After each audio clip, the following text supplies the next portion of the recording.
Pourquoi Sakamoto ne tue personne? Combien y aura-t-il d'épisodes dans cette saison 1? Pourquoi Shin rejoint Sakamoto dans sa vie rangée? Et enfin, cet animé est-il la masterclass attendue? On répond à toutes ces questions dans cette vidéo. Review. Alors, déjà la question qui fâche, combien y aura-t-il d'épisodes dans cette saison 1? Il y aura 22 épisodes, mais attention, en 2 parties. Eh oui, en 2 parties, et c'est ça qui casse l'ambiance. Déjà, pour commencer, je suis un petit peu triste, je ne vous le cache pas. On aura 11 épisodes dans cette partie 1, donc il va nous mener normalement jusqu'au 29 mars. Et la partie numéro 2 reprendra au mois de juillet. Voilà, pour les mauvaises nouvelles, c'est à peu près terminé. Maintenant, on va s'occuper de répondre aux questions que je vous ai exposées dans cette intro de vidéo. Pourquoi Sakamoto ne tue personne? La réponse est très simple, la réponse n'est pas donnée dans cet épisode 1, vous l'aurez très certainement dans l'épisode 2, eh bien la réponse est toute simple, c'est par rapport à sa femme. Vous l'avez vu, Taro Sakamoto est un assassin légendaire, le plus compétent de sa génération, et il a arrêté ce travail par amour. Lorsqu'il a découvert sa femme dans un combini, il est tombé amoureux d'elle, ils ont eu un enfant, il s'est empâté, blablabla, vous avez vu l'épisode tout comme moi. En fait, vous allez découvrir que sa femme, elle, n'acceptait pas son métier. On peut se mettre à sa place, j'ai envie de vous dire. Voilà, moi, personnellement, j'aurais du mal à l'accepter aussi. Donc elle lui a dit que la condition pour qu'il reste marié, ce soit qu'il arrête son travail, et donc aussi qu'il ne tue plus jamais personne. Vous l'avez aussi certainement remarqué, Taro Sakamoto passe beaucoup de temps à aider son voisinage. Pourquoi? Tout simplement parce que sa femme veut qu'il se rachète. En fait, son travail dans ce combini, c'est sa rédemption. Il doit racheter ses crimes, il doit faire le bien pour contrebalancer tout le mal qu'il a fait. C'est pour cela qu'il aide beaucoup son voisinage. Alors pour Sakamoto, je pense que vous l'aviez tous compris. Par contre, on peut se demander de façon légitime pourquoi Shin le rejoint. Shin est un assassin, Shin admire Taro Sakamoto, l'assassin légendaire. Il n'admire pas Taro Sakamoto, l'homme. Alors pourquoi rejoint-il Sakamoto dans son combini? On le voit la première fois qu'il retourne le voir, donc il travaille avec lui il y a plusieurs années, donc là il retourne le voir et il le trouve pathétique. Il le dit d'ailleurs à plusieurs reprises, il est extrêmement déçu de l'homme qu'il voit. Ou tout du moins c'est ce qu'il veut faire paraître, parce qu'on le voit dans sa voiture, finalement il est vraiment en kiff de l'avoir revu, il le trouve toujours aussi stylé. C'est là où je trouve que l'anime pour une fois fait mieux que le manga. Voilà, moi je suis pro manga, pour ceux qui me suivent vous le savez, cette fois-ci je trouve vraiment que dans l'anime c'est magnifiquement fait, c'est sublimé.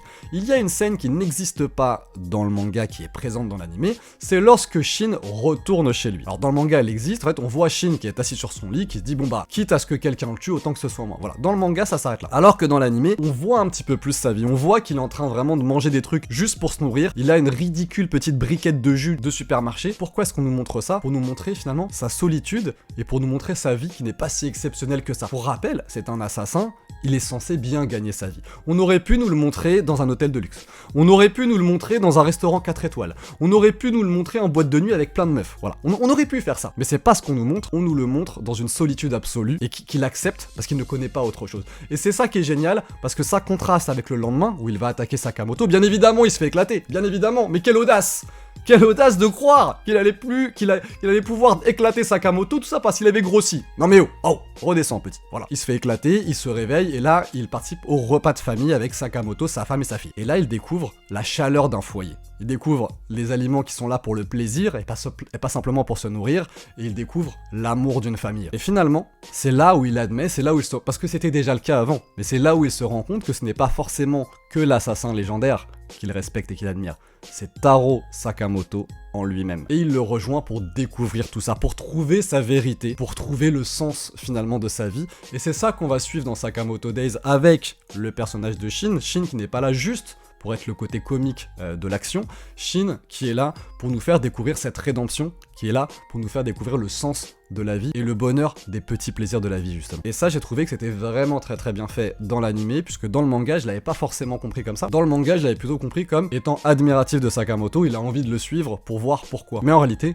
il a déjà compris pourquoi. Qu'est-ce qu'on en a pensé du coup de cet épisode? Alors déjà ce qu'il faut savoir, c'est que cet épisode adapte le chapitre 1 de Sakamoto Days. Uniquement le chapitre 1, il n'y a pas le chapitre 2, 3, non, c'est uniquement le chapitre 1. Est-ce que ça veut dire que chaque épisode adaptera un seul chapitre? Je ne pense pas, parce que ce chapitre 1 est particulier puisqu'il fait plus de pages, il fait une cinquantaine, un peu moins de 50 pages, alors que les autres chapitres font un petit peu moins de 30 pages. En tout cas, dans cet épisode-là, le rythme était excellent. Voilà, c'était parfait, j'ai rien à dire là-dessus. L'animation, à mes yeux, était incroyable, l'animation était exceptionnelle, j'ai adoré. Voilà, un pur moment de kiff, Les scènes d'action sont sublimées dans l'animé. Le manga est très bien découpé, il y a pas de problème, on comprend l'action, on comprend. Ah ça j'adore, parce que dans les mangas, il y a des fois, pour le spectaculaire, on t'en met partout, tu ne comprends plus l'action. Là vraiment, on comprend réellement l'action dans le manga, y a pas de problème, mais c'est vrai que le dynamisme donné par l'animé, la qualité donnée avec les bruitages, les plans qui changent, les plans changent très très souvent, la musique, tout ça est vraiment très très bon. Moi j'adore, par exemple quand Sakamoto commence à courir vers quelqu'un, il tape du pied sur le sol, ça abîme le sol, ça lui donne une prestance, c'est vraiment génial. Cet animé me fait pas mal penser à d'autres animés. Moi j'y vois un petit côté One Punch Man quelque part. Beaucoup me diront que non, mais le mec est vraiment ultra cheaté, ultra badass. Ça me fait vraiment penser à One Punch Man. C'est d'ailleurs pour ça, moi je suis très impatient de voir la suite, parce que je n'ai lu que le tome 1. Enfin, je vais vous dire la vérité, je n'ai lu que le tome 1, j'attends la suite, je vais lire la suite. Mais j'ai du mal à voir comment est-ce qu'ils vont créer de la tension dans Sakamoto Days avec un mec aussi cheaté. Bon, on verra. J'y vois aussi un petit côté City Hunter, voilà. Nicky Larson pour les anciens, Nicky Larson pour les vieux comme moi qui regardaient au Club Dorothée. J'y vois ce petit côté City Hunter. Vous l'aurez compris, j'ai trouvé cet épisode 1 absolument parfait. L'épisode 2 sort samedi. Et pour ceux qui n'auraient pas la patience d'attendre quelques jours, vous pouvez reprendre le manga au tome 1, chapitre 2. C'était le Shogun. Tchuss!